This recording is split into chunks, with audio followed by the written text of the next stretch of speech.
Hey everyone, and welcome to one more episode of Protecting Wildlife. And today I have an amazing speaker, and his name is Duncan McNair. And welcome to you. Hello, good morning, Tanya. Very nice to speak to you, and thank you everyone for joining us. You're most welcome. And why I pick him, or who is this amazing man? He is from Save the Asian Elephant States. And why I pick this organization is because I really can see there's a huge important in the work they're doing of the elephants, why we need to be more aware about when we go out as a choice. And they're doing an amazing job to inform people what to notice about the elephant, the Asian elephants. And they are going out to get a lot of education to the public and also save the animals. They are coming from horrible places, and they're making a big change into giving a more, what you call, more beautiful life in the life. So tell me a little bit about who is this organization? Yes, of course. Well, STAY, as we call it, Save the Asian Elephants, Yeah. Tanya, was founded back in 2015 after my first visit to India. I've always loved animals, and I love travel. And I was so shocked. I was so shocked on going to India and looking around to find the most extreme cruelty that has been inflicted by violence in many ways on Asian elephants, a highly endangered species. And it's all about money. It's about breaking the spirits of little elephants snatched from the wild illegally, breaking them by beating and stabbing and everything, so that they are completely compliant for easy use in tourism, out of which the West is really the party that makes big money. Your country, my country, the UK, and many other countries. And I couldn't believe it. And I also was shocked at the part the UK plays in making money out of this, and also at the lack of awareness, which is the result really of, I'm afraid, many in the travel industry concealing the truth while they make money. And I went to various charities in England and felt that maybe enough was not being done. Asian elephants were not known about by the public. So I founded STAY with many eminent people.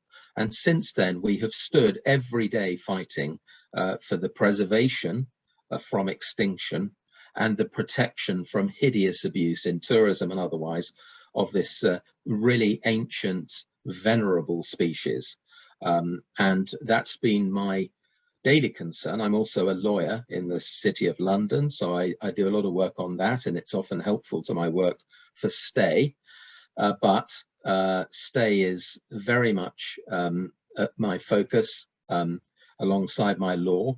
And I believe we must fight and fight and fight. And I do believe we are definitely making progress. I can tell you more about it as you ask me. Yeah, perfect. And thank you so much. So what is the three biggest threats you're facing in your work? Well, there are always setbacks in any venture, and we get many. And it started, the first big setback was the failure or the absence really of public awareness and of political awareness of the problem. This is an ancient species that once numbered millions, now barely 40,000, over a third, 40% in brutal captivity across the range states, India, Thailand, and so on. And people did not know this. Politicians, other people, lawyers and judges who I meet with all the time, politicians, but also everyone of note and everyone else did not know. So our first big challenge, and in a way a threat to making progress, was lack of public awareness. I was well aware that STAY, although it grew quite fast, had an enormous task. And so the second big concern was our limited finite resources, money, personnel, and know-how. But we've learned very fast. Things have changed. We believe public awareness has changed really quite dramatically. And we know this from all sorts of objective indicators like polls and petitions. And what's the other biggest threat? Well, for me, probably lack of sleep.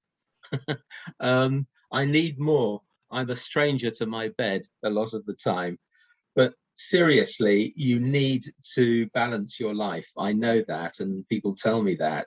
It's serious for anyone committed to anything, that you must keep a balance in your life. It's important. It helps you focus. You need thinking time as well as acting time. And I'm so aware of that. It sounds a humorous answer, but it's so very, very true. It really is. It is. I'm sure you know that as well. I know that.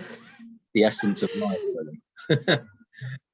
And yeah, of course, it's something like we choose in our life, because you and me, we're so passionate about the animals. You are around the Asian elephant, and me, there's like around to serve the organization, serve you, and really get that message out, and also be more, get information to order what you need to be aware of. There's a lot of in it, and we choose it. So on that point, there's not so much in it, and we know we also need to think about our own well-being and take time to ourselves to will be like a force for the animals.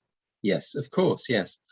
So yeah, so you know, you might want to think about, you know, we have to think about, well, how does one overcome problems? How does one turn adversity into advantage? Before you talk more, so before I can feel you answer the other questions. So how do we deal with these three big threats in your work? Like, what is your solution on it? Okay, well, I mean, to be in work of my sort, you have to, in a way, enjoy a challenge, because there's a big challenge. It's a huge challenge, and it manifests itself in different ways every day. But, you know, I wouldn't be a litigation lawyer if I couldn't stand up to that. And so it energizes me. I am, above all, driven by the horror to the elephants. I've seen baby elephants screaming and crying in front of their mothers as they're beaten, and many and stabbed, and many don't survive. And if that can't motivate you to work harder, then I don't see what would do so. And whenever I flag or fail, I look at pictures that people always send me and videos of the horrors to Asian elephants in tourism. And I think, well, frankly, what have I got to complain about? And I think this is true of all my team at the day. Yeah, I'm very curious on that point, Duncan. When you talk about that, how do we turn that around to something powerful when you hear the noises, when you see the pictures? Because for some people, they think it's so horrible and they don't want to go there because it's just so horrible to the brain. So how do we turn around to something powerful that really driving you to do more for the elephants? Well, these horrible images, you're right, for some, they can't bear to look. And that is understandable. It's so shocking. And I never cease to be shocked. For many others, it's very important they see them, because many do not believe it happens. They simply, far fewer now, but many still do not believe it happens, even though within 5 or 10 seconds they can see this stuff on the web. You know? There's no doubt it happens. I can swear on any oath it happens, and it happens very widely. And it is a lot to do with the collapse in elephant numbers across the world, and why now the elephant is regarded as highly endangered. It's just 2 steps now from extinction after millions of years. So my questions was more like, how do we turn around to something powerful instead of, because it seems like so awful. Yeah, the answer is that it inspires me to work hard to help them. It's as simple as that.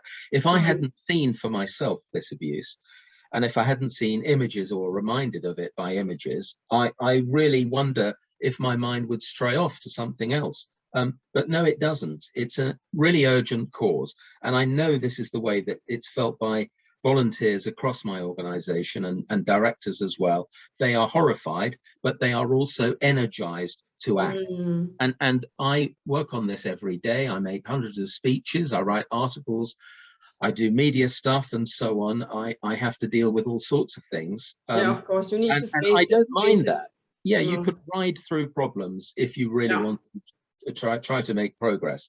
So that's how it turns into something positive and powerful. And I think that's really the challenges I mentioned earlier, it's the same for each of them. I'm sure many people know this in their lives, that a challenge is something that you must overcome. You know, you see an obstacle, you're not thrown off it. You've got to believe in what you're aiming for. So this is absolutely true. I feel it all the time, and I feel time must not be lost.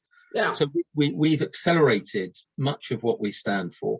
And I'll come on later to one of our policies, which is new law starting in the UK to better protect elephants, and I can explain that further.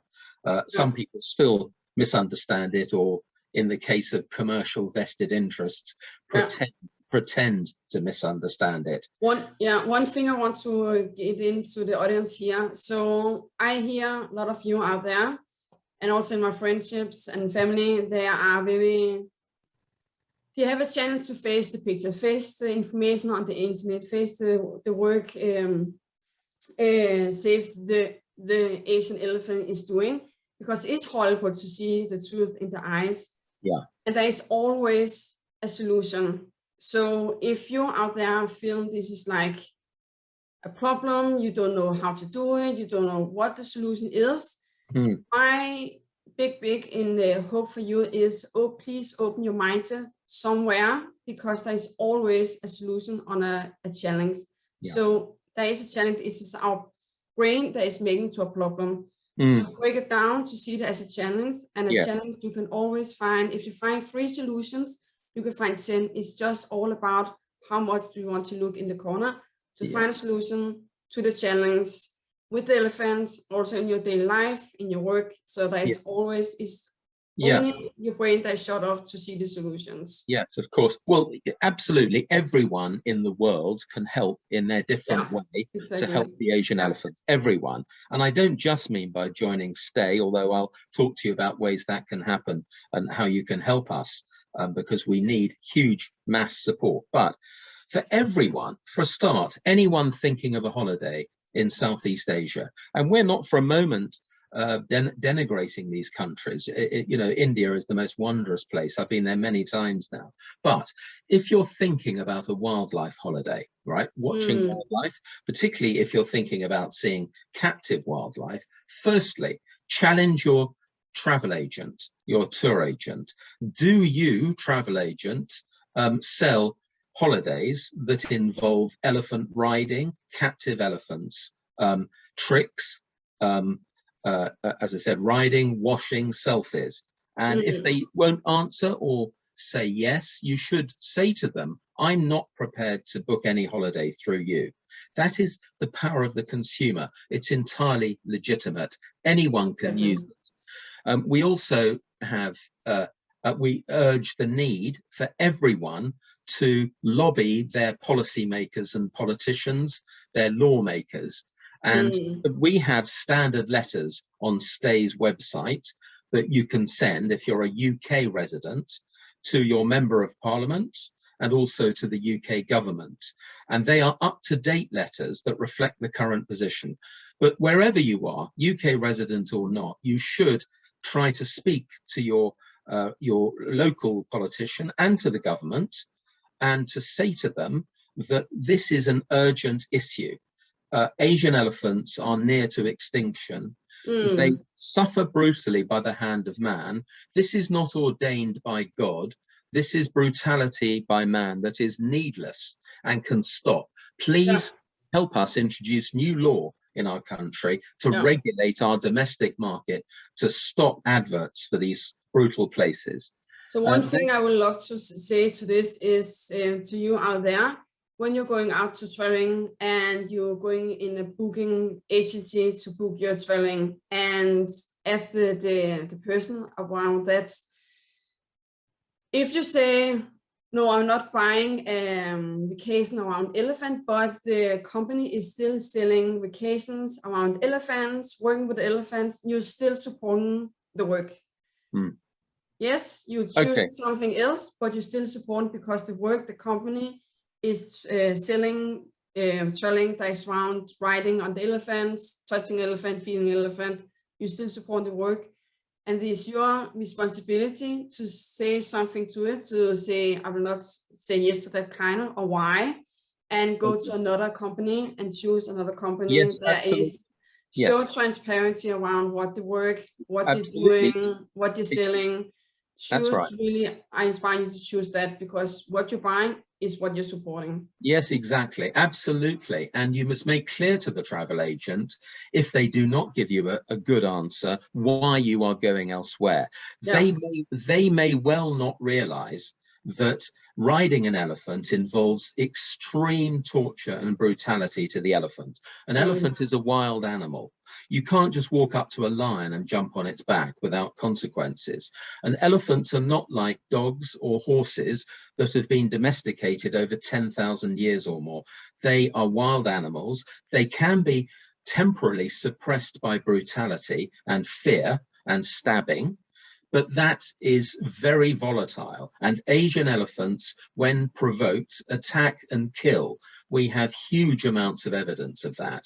They also spread deadly airborne viruses like TB, like Ebola, Yeah. like SARS, and almost certainly, we think now from the science, like COVID-19 as well. So when elephants spray water or cough or sneeze, they are potentially passing to humans deadly viruses. Another matter suppressed by the travel industry. So there are very good reasons, even if you didn't care about animals, why you might want to care about yourself. So you must absolutely make it clear why this is wrong. And here's another big thing. We do not stand against all elephant tourism. We support genuine ethical sanctuaries. And we explain the key characteristics of those on our website. But essentially, a genuine sanctuary, and there are many that exist and many more should exist, and we urge this. A genuine sanctuary is one where both elephants and people are at a safe and respectful distance from each other, and where elephants in a herd environment, because they're social animals, can exhibit natural behavior in as close as possible to a natural environment consistent with safety. And there are plenty around. I'm afraid the position in most cases is elephants are held heavily tethered down with wire and chains and rope in fetid, enclosed environments with very little social contact, not properly fed, no access to proper food, routinely beaten and stabbed. That's what you're buying into if you go for an elephant ride, or if you go and see elephants play tricks, football, standing on top of each other, all these sorts of things. They are brutalized. Not long ago, I interviewed a woman who, when she was about 20, her sister was killed in front of her by an elephant that was brutalized at a big resort in Thailand. And she herself was nearly killed, and her father too. That venue is still going strong, with UK and European and other companies still advertising it.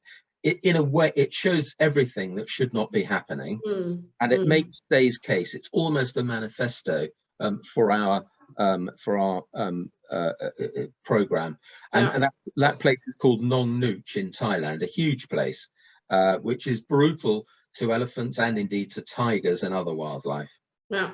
One thing I would love to say around this is also what you're buying out there to your audience is you're supporting in the first step. So let's say you're going to a sanctuary or to a place you not really know so much information about. I really believe you go to state and ask them question, who is the good organization out there if you really will have a need or want to see an elephant. So if you go to an elephant or something else, animals, and take a picture when you're touching the elephants, yes, the social media, your friends and family don't know what is the story behind your touching animal. They don't know the story about you being so close to an elephant.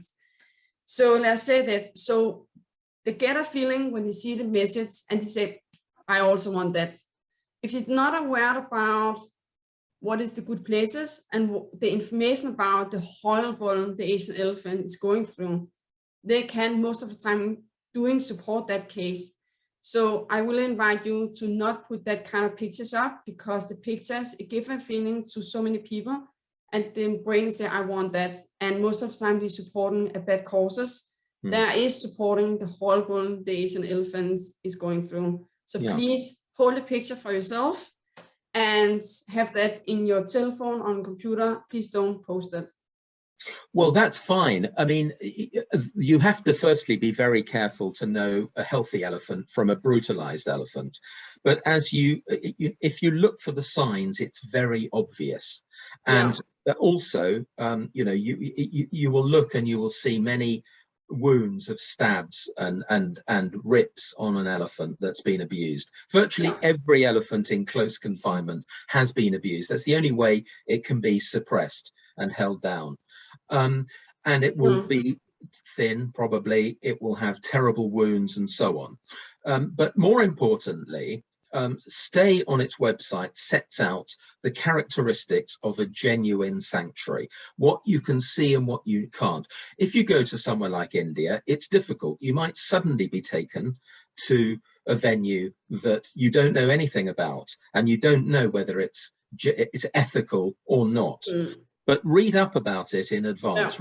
Read our website, and you will find how you can identify brutalized elephants. There also good notice to say, hold your distance to wild animals, because a wild animal is a wild animal. It's not a dog and a cat.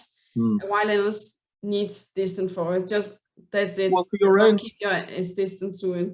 Of course, for your own safety, keep your distance. The trouble is, many of these holidays are based on, let's say, elephant riding and selfies, where you clamber on the elephant or stand beside it smiling, or watch it, you know, playing football while you're 5 yards away. All these things that are enforced by brutality. So these are grossly improper places to be marketed, and they all involve brutality. They should not be advertised. That's our message. My message around that is more like, there is people out there that is like close to information. The information is on the internet, like what the Asian elephant is going through, what you're working with. So it's more like to the people that is close off, to don't want to take that whole point, to know what is a wild animal, what is a dog and a cat. That is like a big difference. You don't, like a wild animal, you don't touch. You're not close to wild animals, you hold a distance and see it on distance. Well, you shouldn't. Dog and a cat you can touch. You shouldn't touch any elephants, for example, whether they're in captivity or not. In fact, sanctuary, you just need to hold a distance. They're going to be deadly dangerous in captivity, both exhaling viruses on you, but also because they're abused, they're unpredictable, and they can go mad, particularly male elephants in what's called mus, the breeding season, highly volatile and dangerous. We at Stay have developed schedules of everything, of evidence. There is huge evidence of attacks by captive elephants on people, often killing them in the most horrible way, because they suddenly flip. They are gentle, patient animals, but they have their limits. So whereas, yes, wild elephants are dangerous, so are captive elephants. And they should not be placed near to humans. It is grossly irresponsible by those just trying to profit from money out of this. So all of this is wrong. So I'm very curious about what is the power, what powerful message do we have to give knowledge out to the people to be aware of this horrible that is happening in the world? Well, what message do we give? That first of all, that is a success for you, like the message that is really successful for you to give to the audience. Well, I would say, of course, that support Stay, and I can tell you how we can do it. And we are making progress. And I'll talk in a moment, with your agreement, about our key policies.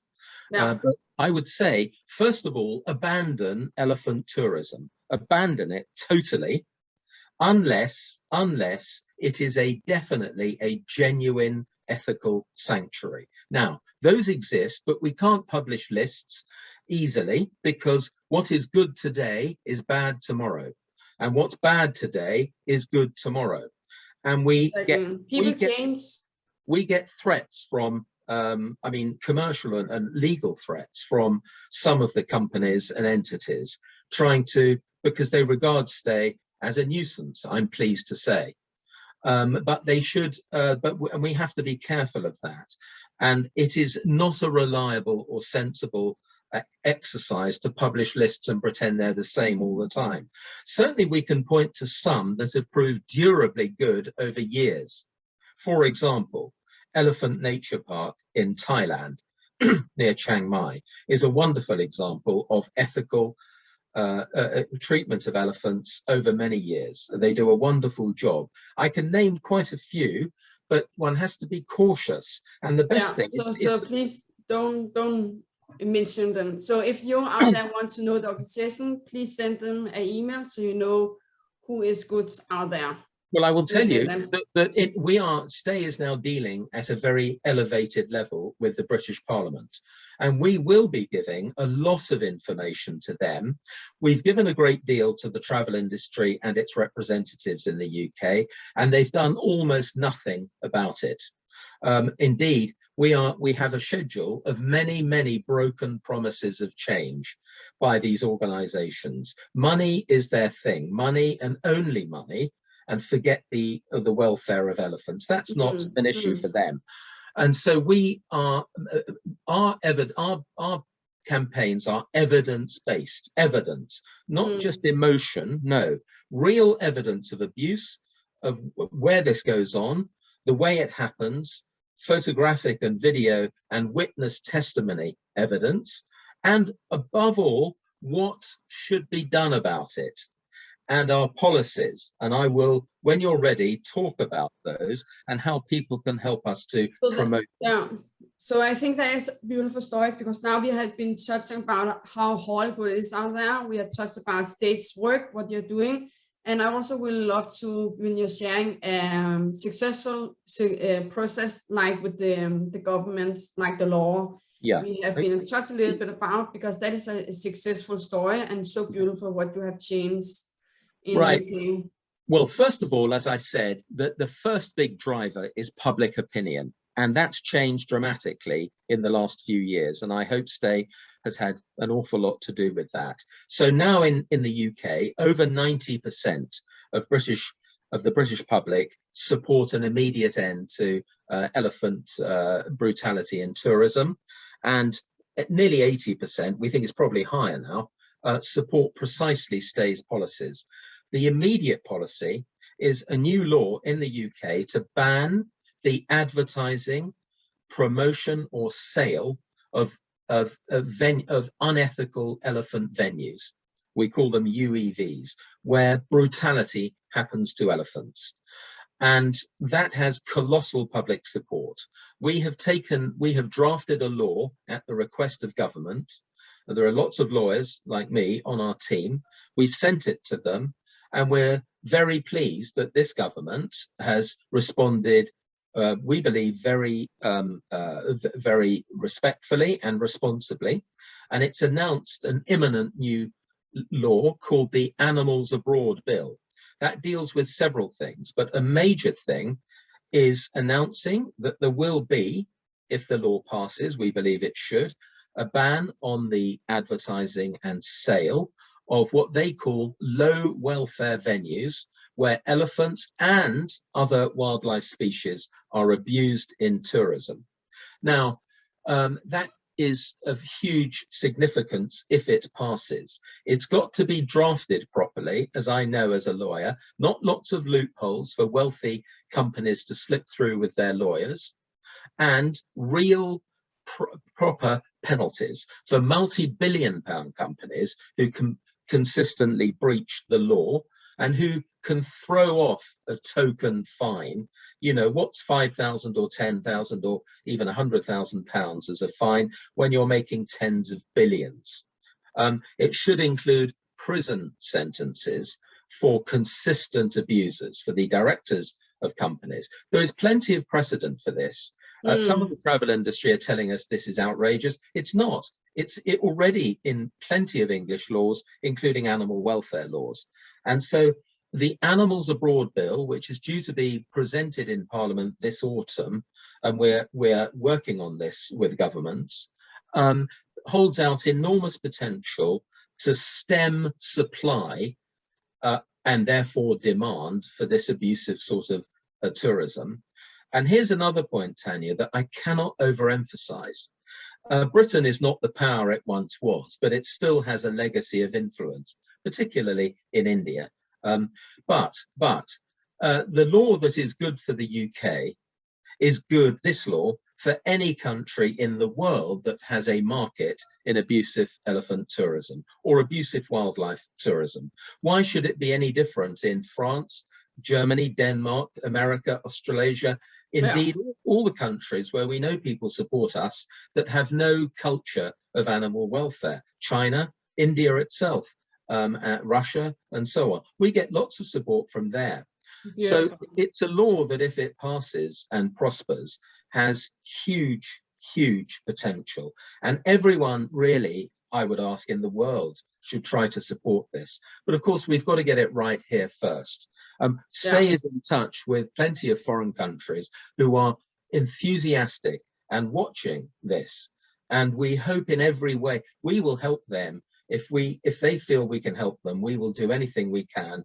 We are very respectful of efforts made in other countries.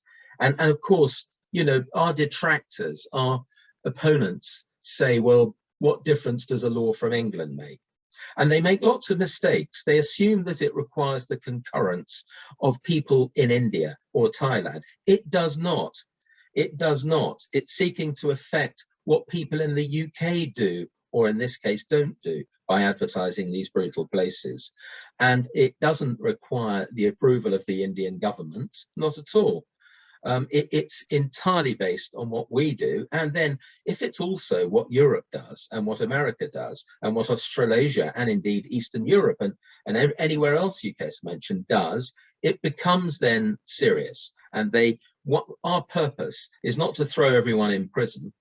Our purpose is to steer the market towards ethical in the little time, the short window that is left for the Asian elephants.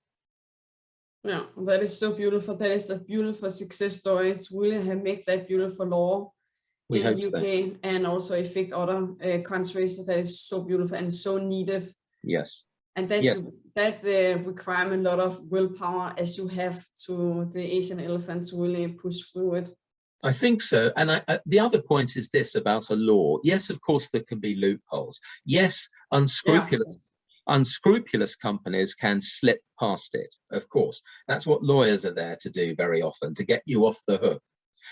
But when you have a law that is, as we hope, a criminal law, not a civil matter, then it changes and should change the environment, the climate. Do these big companies, if they care about their name at all, wish constantly to be criminalized? Do they wish that? So even if they're never prosecuted, although we in the public, we would hope, would do everything to see that they are brought to account for constant abuses. We believe that it should make them think again about ethical tourism. And of course, we believe there should be a campaign of information by government to the public and the industry before the law comes in, to educate and to explain not only how the law will work, but why it is being brought in. What is it trying to stop or to achieve? And that's an important part of it, because we're trying to be measured and responsible, but we must also recognize the Asian elephant's deep suffering every day and the limited time they have left. And I might say many other animals, the big cats, the big apes, for example, all horribly abused. And furthermore, this is not a West against East, absolutely not. This is trying to get at Western tour companies who are abusive, who are within our jurisdiction, and also at Western countries. For example, sadly, in the USA, there is terrible abuse of many highly sentient animals like elephants, tigers, and so on. Horrible abuse and apes in private hands, but also in horrible circuses and in all sorts of commercially exploitative venues. Yeah. Those would also be affected just as much by our law as a horrible, brutal venue in in Nepal or Thailand or, Yeah. or Southeast Asia. So the things we have been touching in this interview is your knowledge about what the state is doing for the Asian elephants. And to your audience, it's so important to remember is look at the internet, seek out the information before you travel out and a vacation down to Thailand, down together with elephants, what to be aware of. When you go on the internet to a company, call them. You can also call them if it's on the internet. There's always a mobile.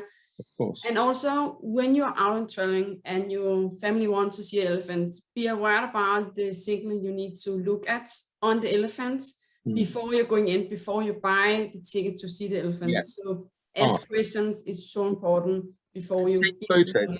Take photos, and by all means, send them to Stay. Send them to Stay. Exactly. We are building a database. It's got to be based on evidence. When the travel industry in the UK are denying everything, they've been denying it to us. A lot of people do that. They just deny it, but it's so widespread. For example, we now have direct evidence, including from their own websites, but not much else, of 1,200 and more so far UK-based travel companies selling hundreds of abusive venues, 250 at least, probably 10 times that, that we've so far found through thousands of advertisements. It's not a fantasy, it's not a fiction, it's true, hard, horrible reality, and it is needless. People can make money out of elephant tourism responsibly and ethically. And and to that you're talking a little about it, and that I'm very curious about. We also did touch a little bit, who earn money off the elephant?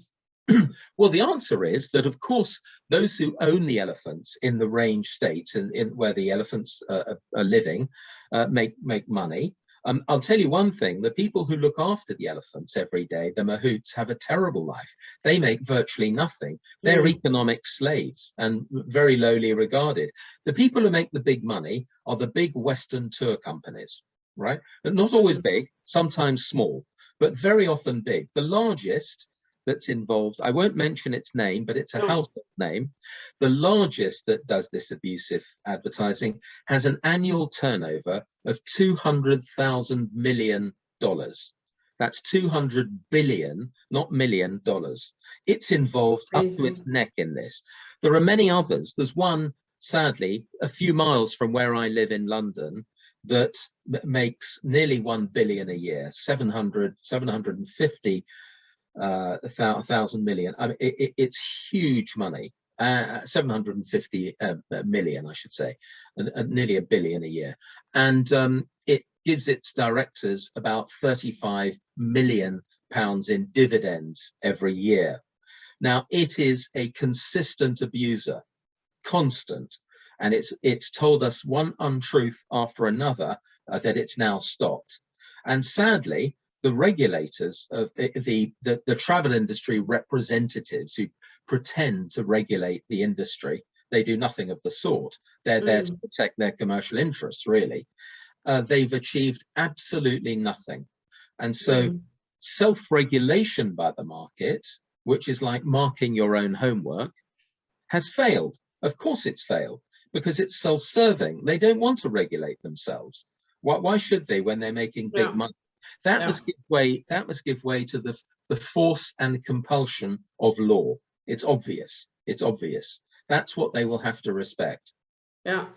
So here in the end, we have again such many beautiful, important messages about the work the state is doing and what is so important for you as a consumer to really look at. So I will invite you to go to state's webpage and look up, send them an email if you want some good names on the organizations and you touch about, and talk to them, really ask questions. That is the best thing you really can do before you give your money to something. Yes. So in the end, you can, the last short message you want to give to the audience around state's beautiful work around the Asian elephant, what do we want to give to them? Well, there are many ways that people can help, and we're so grateful for any help. We're not a huge organization. We have very little funds and resources, but we are fighting very, very hard. Firstly, as you say, visit our website, and maybe you'll give the address for that. Yeah, it is all information is in the email, and the workbook. There's also like the 5 exercises we are talking about. There's all states information in these documents. So visit the website and read about elephants, their wonder as mega gardeners of the forest, so important for climate change, to prevent it and to protect the forests that we all rely on. Sign and share our online petition, change.org. It's the biggest in world history for the elephant species. It's well over 1 million, and we have over 30 million further followers. Please sign it. It's really important. You can come from anywhere in the world to do that. You don't have to be UK based. If you can donate anything to us, there's a donate page on our website.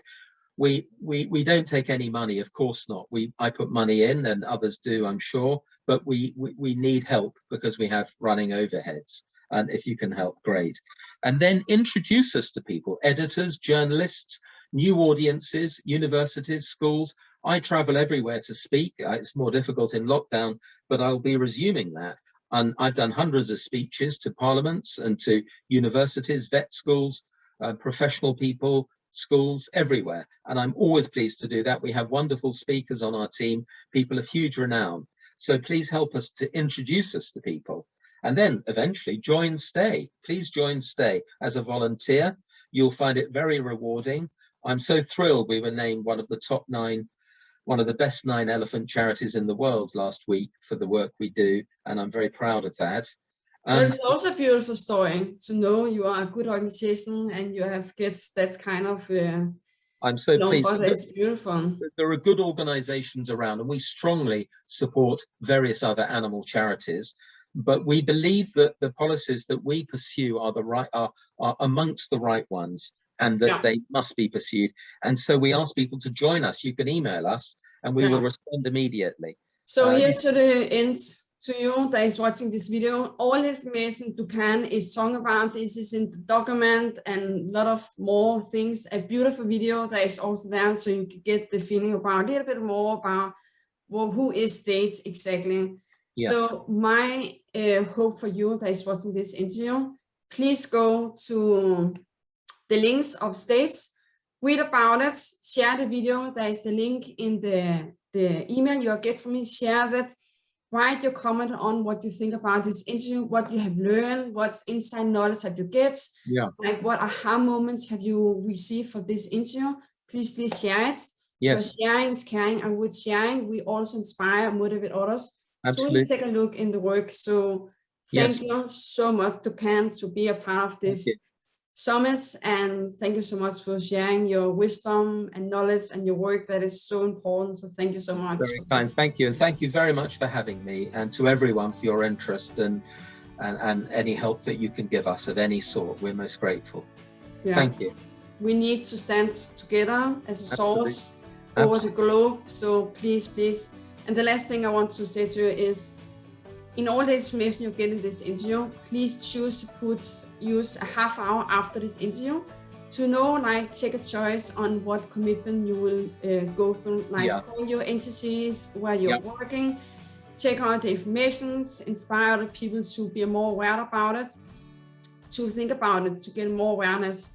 So really my hope for you is choose one thing, because it is small steps we make the huge ones. So thank you so much for watching this show. Okay, thanks very much, Tanya. Lovely to speak to you.